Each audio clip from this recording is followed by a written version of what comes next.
senhor presidente, membros da mesa, senhores vereadores, senhoras vereadoras, público, amigos presentes, internautas, a todos, boa noite. Vou fazer algumas falas objetivas, uma fala objetiva, alguns informes.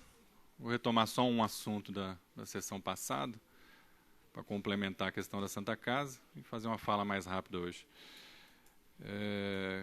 Quero começar ressaltando a importância do requerimento aprovado essa noite de convocação da secretária da Fazenda, em razão da situação caótica das finanças do nosso município, e a Câmara de Vereadores, neste ato, dá uma resposta, principalmente aos servidores públicos que têm nos procurado reiteradamente para saber quanto anda a questão do Fundo de Garantia, do INSS e dos empréstimos consignados. Então, nós damos pelo menos uma resposta preliminar de uma ação do Poder Legislativo em relação a isso, e também para a população de Vinhedo, para que a gente finalmente saiba qual é a real situação dos cofres públicos da nossa cidade. Então, parabéns ao vereador Hamilton Porto pela iniciativa e parabéns também aos vereadores que, de forma unânime, votaram favoravelmente. Eu tenho conversado com algumas lideranças e vai surgindo questões que não foram necessariamente tratadas aqui nos nossos trabalhos, ou questões novas que surgem, né? Uma delas é em relação a um manifesto que os comerciantes fizeram. O jornal Tribuna de Vinhedo chegou a mencionar isso. Alguns comerciantes colocaram na porta dos seus estabelecimentos alguma coisa assim, políticos pulem aqui porque estamos trabalhando. Então, é uma rejeição muito forte à campanha política por parte dos comerciantes, e eu fui tentar saber o porquê que isso está acontecendo. E alguns comerciantes me disseram que isso tem relação com os eventos que acontecem na cidade, feiras da madrugada, etc., que estão acontecendo com certa frequência e que, segundo eles, não existe consulta do Poder Executivo com os comerciantes. E mais, não estaria existindo um estímulo aos comerciantes locais da mesma maneira e com a mesma abertura que se dá para aqueles que vêm de fora vender seus produtos na cidade. E os vereadores têm sido cobrados por conta disso. Eu fiz uma pesquisa de como as outras cidades se comportam em relação a isso. Tenho um compromisso aqui de retornar essa questão para alguns comerciantes que me procuraram, mas quero aqui publicamente registrar que esse tema não passa pela Câmara de Vereadores. É um tema da chamada discricionariedade do prefeito municipal, que autoriza ou não, dá o alvará ou não, para que esses eventos aconteçam. Então, cabe ao prefeito e aos secretários das pastas que auxiliam essa questão autorizar ou não. Então, eu acho que a cidade precisa debater isso, né, o quanto que se pode autorizar esse tipo de feira, em que medida, etc. Mas, efetivamente, é bom esclarecer que isso não passa pela Câmara, vereador Hamilton Porto. Permite uma parte, vereador? Sim.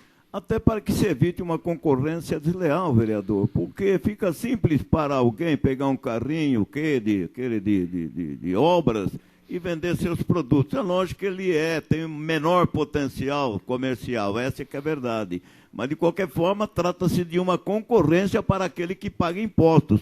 Da mesma forma, o Uber, não é isso? Me parece que se cogita de instalar o Uber aqui na cidade, eu, pelo menos, ouvi falar, e já me procuraram para trabalhar contra. Por quê? Porque o Uber não recolhe os impostos que o taxista recolhe. Então, é preciso que haja uma igualdade, uma isonomia no tratamento daquele que presta um serviço público específico. Então, fica aí a nossa posição já antecipada em face disso que eu reputo como concorrência desleal. Bom, acho que de qualquer forma esse debate tem que ser aberto, enfim, tem que chamar a associação comercial, a associação empresarial, enfim, aqueles que representam o setor. O vereador Paulinho Palmeira tem uma parte. Rapidamente, posso?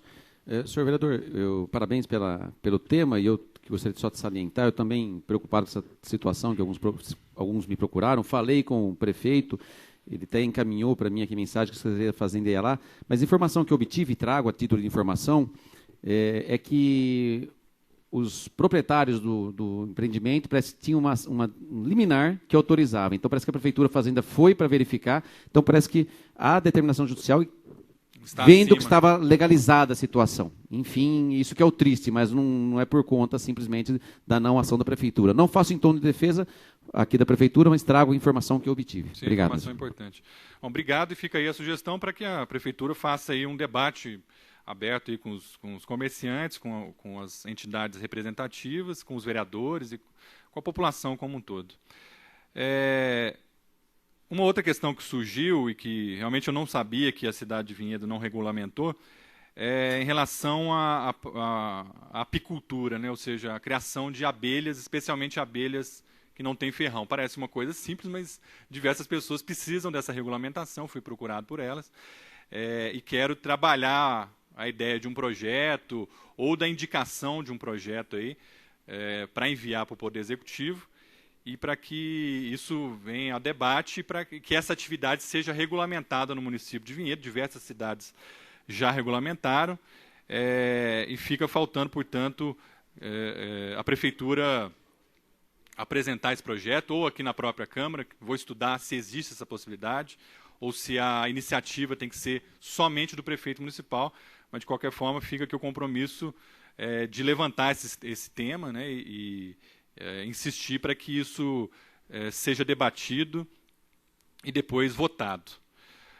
Nós recebemos hoje um ofício do Sindicato dos Servidores Públicos, todos os vereadores receberam, um ofício solicitando a posição da Prefeitura e a posição dos vereadores, pelo que eu entendi aqui, em relação à ação direta de inconstitucionalidade, que declarou inconstitucionais os cargos de confiança na Secretaria de Educação, os cargos das escolas municipais, né? O diretor, vice-diretor, coordenador, etc.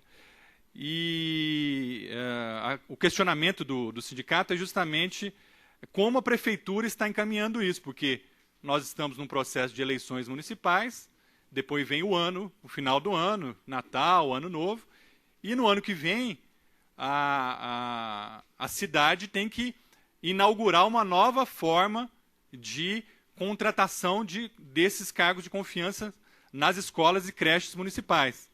Então, quero aqui também deixar claro que esse tema não passou pela Câmara de Vereadores, foi debatido no Plano Municipal de Educação um regime de democratização das escolhas, ou seja, que a comunidade escolar participasse da escolha da diretora, do vice, né, do diretor e dos coordenadores.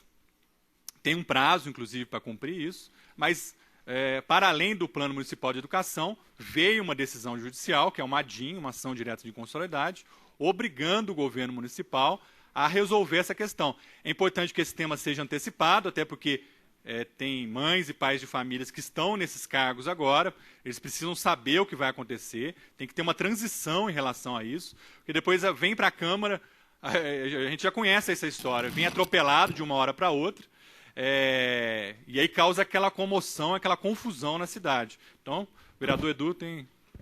Rapidamente, para contribuir com a tua fala. Claro. Me parece que a ADIM, tanto da Secretaria de Educação, tanto quanto da Sanebave, elas estarão prorrogados os cargos até o mês de abril do ano que vem, é isso? Acho que da Sanebave é um pouquinho mais do que então Educação. Então deve ser a Sanebave, acho que em abril, e talvez a da Educação um pouco antes. Mas a verdade é o seguinte, a maneira de escolha é que não vai poder ser cargo em comissão. Então terá que ser cargo de carreira. E de carreira, de uma maneira prática, concurso público, resolve-se o problema. É assim que eu estou entendendo, Adinho. Tá bem. Enfim, a gente tem aí 2 meses, 3 meses úteis. É um tema que tem que ter debate com os professores, tem que ter debate na escola, tem que ter debate aqui na Câmara para depois ser votado. Né? Já passou por um grande processo aí no Plano Municipal de Educação. A Justiça e o Ministério Público já manifestaram. e agora é o momento do governo municipal se antecipar. Até porque quando não se antecipa e não coloca, os temas trazem muita confusão à baila. Aproveito, inclusive, para colocar um tema que gerou muita confusão no ano passado, que foi a questão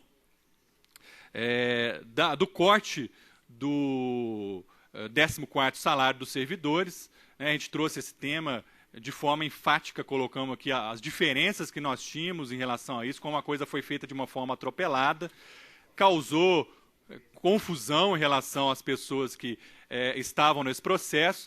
Inclusive, o autor de uma ação, o senhor Gugelmin, se sentiu atingido, que teria sido aí, acusado de ter cometido crime, etc. Eu queria deixar aqui claro, porque é importante que a gente separe as questões. Nós temos diferenças políticas e colocamos aqui a denúncia a respeito de como se deu aquele processo, de forma atropelada, e colocamos que o agente daquela ação era ligado ao governo municipal. Mas nós não quisemos imputar crime, colocar a imagem, a honra do cidadão em xeque, e nem muito menos imputar crime. Então, só para esclarecer isso, porque isso ficou no ar e é importante que seja esclarecido. E para encerrar minha fala, quero falar aqui só sobre a Santa Casa. Eu fiz uma rápida fala na semana passada, depois continuou com uma certa repercussão. Quero aqui só reiterar a minha posição de que é fundamental que a Santa Casa seja gerenciada de uma forma transparente. Nós já tivemos muitos problemas em relação à Santa Casa. É fundamental que o governo municipal se antecipe em relação aos problemas que estão ali colocados, e é principalmente fundamental que a cidade de Vinhedo reverta a perda do ProSUS, que é a perda da renegociação das dívidas. Então, teve aquele ambiente de confusão, se perdeu ou não perdeu. Eu quero aqui, é importante registrar de novo que Vinhedo, infelizmente, perdeu o ProSUS, mas que a gente vai trabalhar, insiste, quer ajudar para que isso seja revertido, não dá para deixar a situação assim, e também rebater aqueles que acusam, aqueles que apontam esse problema como quem está fazendo política, não quer que a Santa Casa ande. Gente, vamos parar de demagogia. Porque quem fez política com a Santa Casa inaugurou a frente, aí depois 2 meses inaugurou o PA, depois 3 meses inaugurou o centro cirúrgico, depois inaugurou parte das salas, depois inaugurou... Cada 1, 2 meses tinha uma inauguração. E quem fez isso foi o seu prefeito municipal e os membros do governo municipal, fazendo política, ou como gostam de usar, politicagem, usando a imagem do hospital, que ficou 3 anos deixando a população sofrer, morreu gente, a cidade aumentou de forma gigante a sua dívida, a dívida do hospital chegou a quase 100 milhões de reais. Então, se tem alguém que fez política e continua fazendo, colocando nos panfletos de campanha aí, que, esquecendo de falar que foi o próprio governo que fechou o hospital e deixou a população 3 anos sofrendo sem um hospital na cidade, foi o governo municipal. Então, aqueles que vêm aqui alertar e pedir para que a situação seja revertida, a gente está com preocupação com o futuro da cidade, com o futuro do hospital. Inclusive, caminhamos junto. Isso realmente é um tema que nos unifica. Nós não somos contra a reabertura, muito pelo contrário. Eu fui presidente da CPI da Saúde, foi uma das principais questões que nós indicamos como fundamentais. Parabenizamos o prefeito, inclusive, naquele momento, por ele ter tido a ousadia de fazer a intervenção. Agora, pegar as nossas falas, distorcer e falar que a gente está fazendo política por cobrar transparência e por cobrar que a Santa Casa seja reaberta de fato e não de fachada, como está hoje diversos setores, aí é demagogia e politicagem, aí sim, barata. Então, encerro por aqui. Obrigado a todos. Boa noite.